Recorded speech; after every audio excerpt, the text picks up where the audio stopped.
Well, we are continuing this treatise on theological virtues all the way through question 46 of Secunda Secundae. And now we are getting away from the really long questions with 12 or 10 or 13 articles. And now we're going to go through a series of relatively shorter questions with not as many articles. And we're going to go over some of the fruits of the virtue of charity, which means that they're not virtues themselves, but they're the effects of the virtue. As he's going to explain in these articles, it means that once we are able to cultivate the virtue of charity in our life, what are the effects? How are we going to feel, for the lack of a better word? I don't know if feeling is the right way, but what are the dispositions that we experience because of this virtue of charity? And so just 4 articles here. Article 1 says whether joy is affected in us by charity. And what he's going to say here is joy and sorrow proceed from love, but in contrary ways. For joy is caused by love either through the presence of the thing loved or because the proper good of the thing loved exists and endures in it.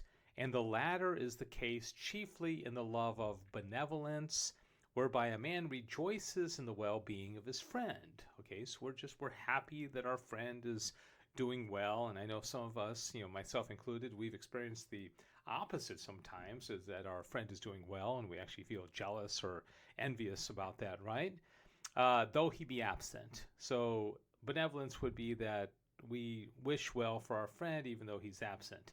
On the other hand, sorrow arises from love either through the absence of the thing loved or because the loved object to which we wish well is deprived of its good or afflicted with some evil.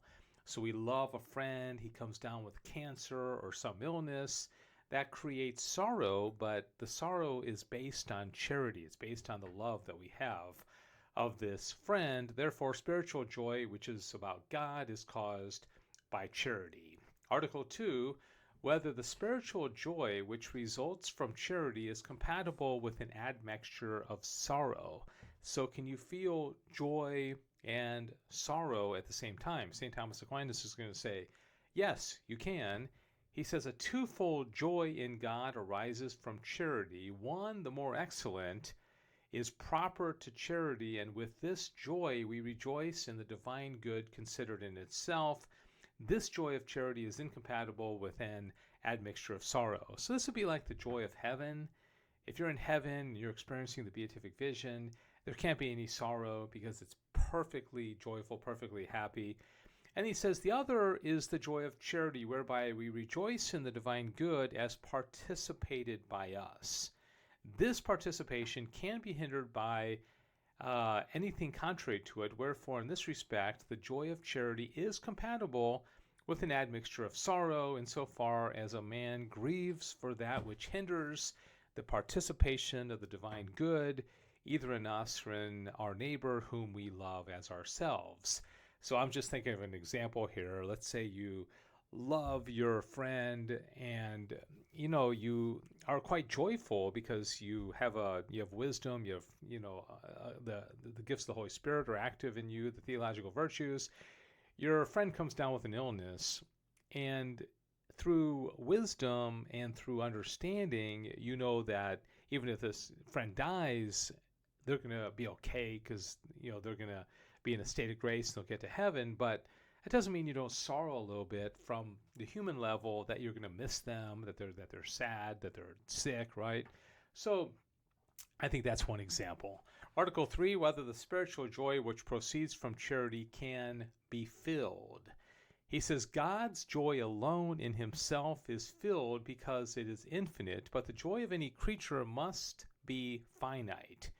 Now, joy is compared to desire as rest is to movement when we were treating of the passions. And rest is full when there is no more movement. Hence, joy is full when there remains nothing to be desired. But as long as we're in this world, the movement of desire does not cease in us because it still remains possible for us to approach nearer to God by grace. Okay, we know that through experience that we're constantly striving, we're constantly seeking more and more grace, right? It's never fulfilled in this life. When once, however, perfect happiness has been attained, nothing will remain to be desired, because then there will be full enjoyment of God. All right, finally, Article 4, whether joy is a virtue. I think this is misunderstood, that they think, joy is a virtue, but it's not. He says virtue is an operative habit, wherefore, by its very nature, it has an inclination to a certain act. Joy isn't an action. Joy is an effect of something else, right? The way we feel. Love is the first affection of the appetitive power, and that desire and joy follow from it. Hence, the same virtuous habit inclines us to love and desire the beloved good and rejoice in it. But inasmuch as love is the first of these acts, that virtue takes its name not from joy, but from desire, nor from desire, but from love, and is called charity.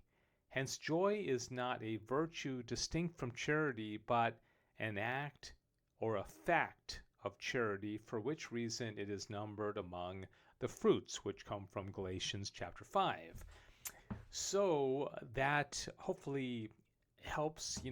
If you think about joy, you think about a feeling that comes from the virtuous life. And also, if you remember the concupiscible passions of the soul, there were 6 of them, and it was love and hatred, desire and aversion, and then sorrow and joy. So they kind of move from the initial recognition, I guess you could say, or appetite towards something cognitively. You love it or you hate it, and then you can desire it or be adverse to it. But then when you rest in it, you're either experiencing joy or sorrow. Okay, so those are the concupiscible passions of the soul. All right, that is going to do it. I hope you have enjoyed this, and thank you for being part of this channel as we go through the Summa Theologia, one question at a time. God bless you.